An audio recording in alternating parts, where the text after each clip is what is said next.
We're going to start talking about nuclear chemistry today. So when we talk about nuclear chemistry, we're going to begin by talking about nuclear forces.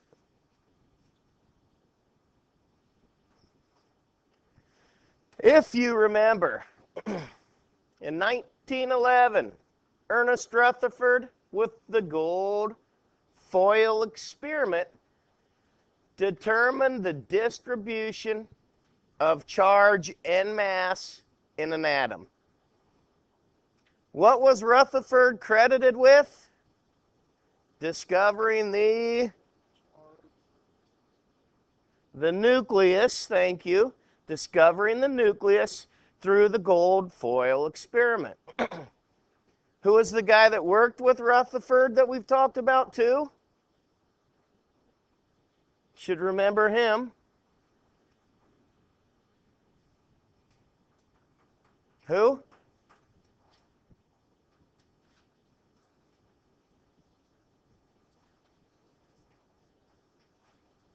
These are names you folks should know.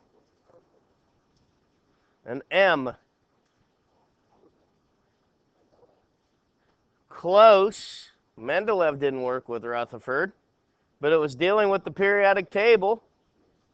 Moseley? Yes, Moseley did. Remember that Moseley's the one that based his periodic table on the atomic number, which was the number of protons. He was working with Rutherford, who is credited with the discovery of the nucleus in this gold foil experiment. All of the atoms' positive charge comes via the nucleus. Almost all of the atom's mass comes via the nucleus. Well, when we talk about this and when we look at this and say, all right, we understand all of the positive charge because where are the protons found at? In the nucleus. What else is in the nucleus? Neutrons. Okay, are they charged? No, they're neutral. Now, we said that the electrons were orbiting the nucleus, but here's the big part. Almost all of the atom's mass comes from the nucleus. When I show you this next slide here, the mass and charge of the electron, proton, and neutron. If you look at those values, okay, at those values, number one, they're all very, very small, aren't they? We're talking 10 to the minus 27 kilograms.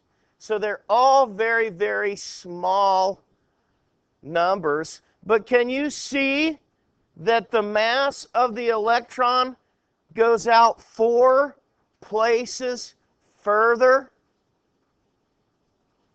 than what the proton and the neutron do? Proton and neutron are about the same. Okay? They're about the same. 10 to the 31st. So the electron is very, very much smaller, very, very much smaller than the proton or the neutron. I just did some math on my calculator, and when I divided it out, that the mass of the proton is 1,833 times greater than the mass of the electron. 1,833 times greater the mass of the proton than the mass of the electron. So that's why we say, back on this slide before, that's why we say over here that almost all of the mass comes from the nucleus, because the mass that comes from the electrons is negligible compared to the mass of the protons and neutrons.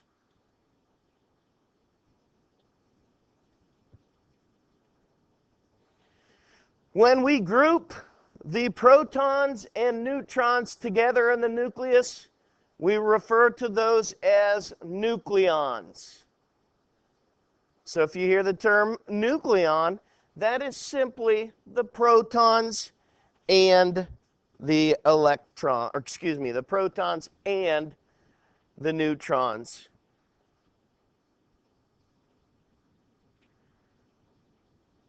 A nuclide is a general term applied to a specific nucleus with a given number of protons and neutrons.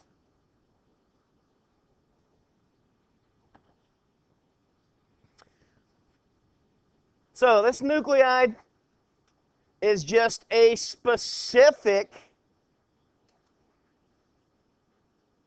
name given to a group of nucleons because it's dealing with a certain given number of protons and neutrons. So it's dealing with a certain element. We represent this in two different ways, and you don't know it yet, but you've already done this. Okay, you've already represented these nuclides because when I click on this slide, you've done this, haven't you? Where the atomic mass was over the atomic number. I believe that we talked about something like carbon 12 versus carbon 14. I believe that we talked about the 3 different hydrogens when we dealt with these.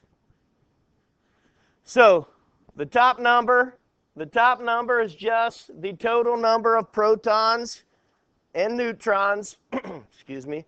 The bottom number is the number of protons. So with carbon 14, okay, 14 is atomic number, meaning 14 protons and neutrons, 6 protons, so there are 8 neutrons. Okay, we've dealt with this type of symbolization, so that shouldn't be anything new to us. We've dealt with the second type too. We've dealt with the second type too because it's what we called the hyphen method. The hyphen method. And I know when we dealt with these hydrogens, we called them hydrogen 3, hydrogen 2, and hydrogen 1. Okay. The 2 we just showed up there before with carbon. It would be carbon 14 for the first or the top one. The second one would be carbon 12. Here we have radium 228, Einsteinium 253. So knowing that, you should be able to go through and say, all right, I know the atomic number for Einsteinium, so I could calculate the number of neutrons that are there just by subtracting the numbers, the number of protons from that mass given right there. So you've done both of those. You've done both of those, you just didn't know that they were for nuclides. Now we're going to talk a little bit now about strong force. A strong force.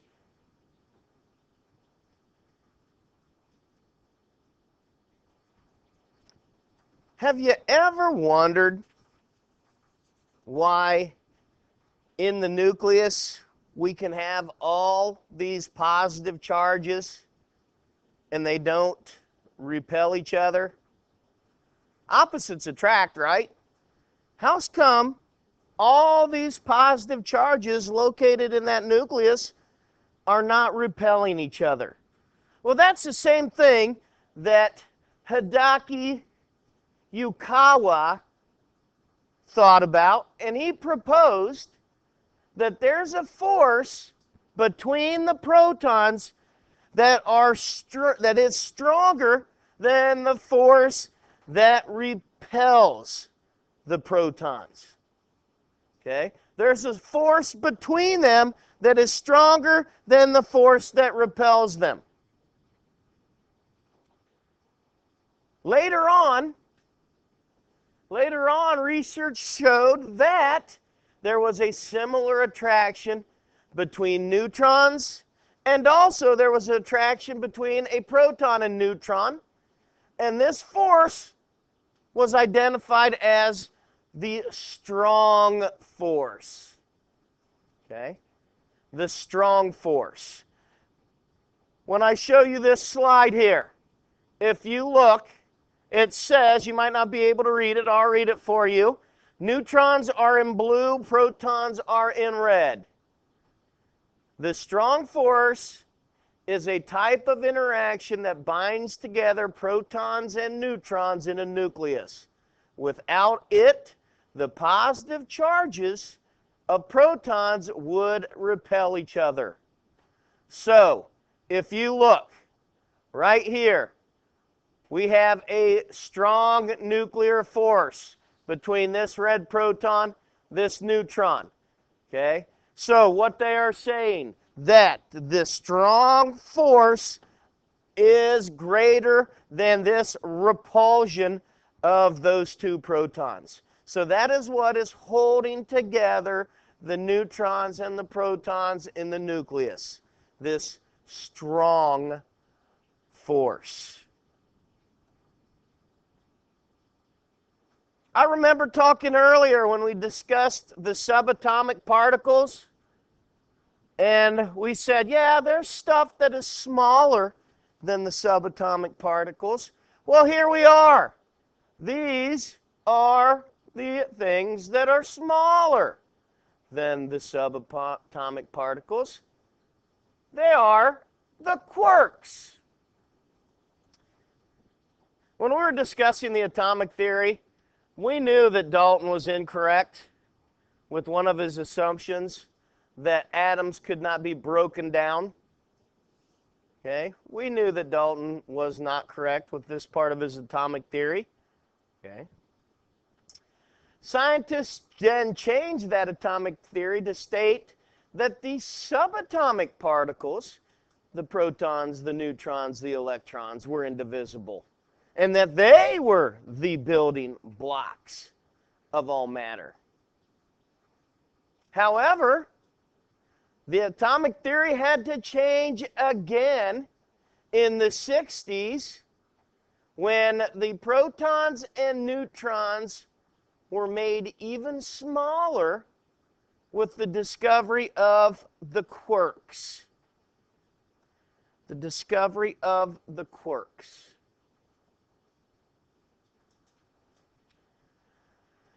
Now, protons and neutrons are made of smaller particles called the quarks. So if you would look right here, this is signifying that this proton can be broken down into these quarks. So they're even smaller than the neutron. Now, we are dealing with here quarks and antiquarks. And I told you way back when that they had some unique names for these. Here, you can't read this, but here are the 6 different quarks. And they are named up, down, charm, strange, and top and bottom. Okay, where charm and strange came from, I'm not real sure. And here are the opposite, the antiquarks, that are once again the same thing. Up, down, charm, strange, top, bottom. So if you follow along right here with this timeline, you know, here comes 1910. Here's Dalton with his theory of the atom being the smallest thing. Then came the nucleus.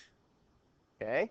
Then came the nucleus when Ernest Rutherford was doing his stuff. After the nucleus, they found that the nucleon was evolved, that the nucleus was part protons, part neutrons, okay? Not equal parts, but they were consistent of protons and neutrons.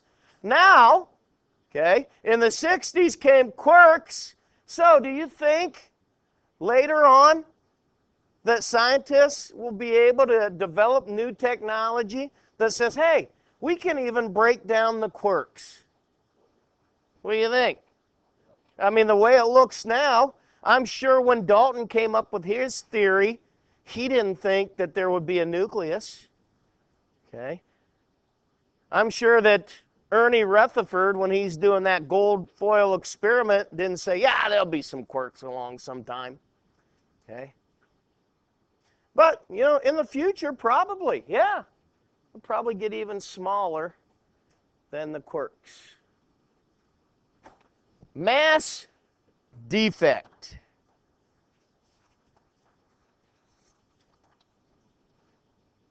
Mass defect. The mass of any atom is less than the combined masses of its separate parts. The difference in the mass is known as the mass defect. Now let's look at helium. Okay? Let's look at helium. Helium-4, 2, meaning that there are 2 protons and 2 neutrons. The mass of the nucleus is about 99.25% the total mass of the 2 protons and the 2 neutrons. As we're taking a peek here then, according to the equation E equals mc squared. Okay? Ever seen that equation before? This is the one where you see in the comic strips where you see the picture of Einstein with his hair all crazy, and then it says E equals mc squared. Okay? According to that equation, energy can be converted into mass, and mass can be converted into energy. Now, the big factor in it, I was going to look this up because it's been a long time since I've dealt with physics. I'm not going to lie to you. It's been a while, okay? But energy is equal to mass times c squared, which is the speed of light.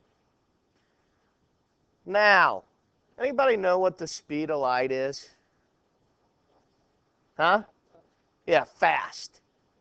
Okay, I was going to look that up, but I am thinking somewhere in my head it's ringing out 2.98 times 10 to the 8th meters per second. Huh? How fast is that? Well, 10 to the 8th, so 2.98, you put, you know, I guess if I can convert it out here, if I can, so that 2.98 times 10 to the 8th, which converts to 298 million meters per second, that's a lot of meters in 1 second. And if you look at the m, E equals mc squared, you're squaring that number. So, what this all means is what's down at the bottom there. A very small quantity of mass can be converted into an enormous amount of energy when a nucleus forms. Small amounts of mass give us very enormous quantities of energy.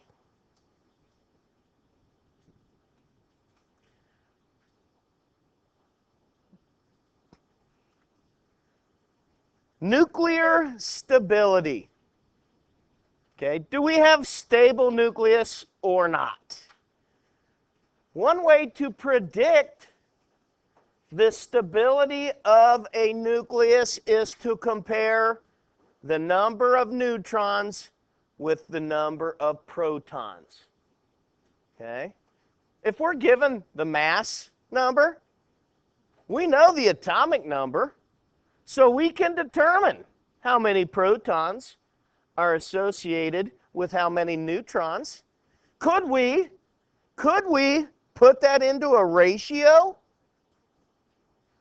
of number of neutrons to number of protons? Okay. Could we put that into a ratio? Absolutely. All stable nuclei are shown as red dots. So if you look at this diagram over here, you see this band right here, and you can see all the little red dots. What they've done is they've taken these red dots of every element, okay, and did the ratio of neutrons to protons. Okay? So, if you look right here, this says ZR. The ratio of ZR is 1.25 to 1. Okay. Right here, tin, SN, the ratio is 1.4 to 1. This is where the nuclei is stable. Okay? This little band here, this little light red portion is what we call the band of stability. So if you look down here, this red line right here, this red line right there is a 1-to-1 ratio. So if you look down here, the smaller elements, they're stable when the neutrons and the protons are at a 1-to-1 ratio. If you go up to the top, now these are the bigger atoms, and you look up here, these are more stable. For instance, mercury is stable at a 1.5 to 1 ratio. So we can look at the number of protons and the number of neutrons and compare them to predict the stability. For elements that have small atomic numbers, the most stable nuclei are the ones in which the ratio of neutrons to the ratio of protons is equal to 1. Just like I said before, though, the elements that have larger atomic numbers have their nuclei the most stable when they're closer to a 1.5 to 1 ratio. So as we are getting bigger with elements, the larger the atomic number, they are more stable at a 1.5 to 1 ratio of neutrons to protons than they are a 1 to 1 ratio of protons to neutrons.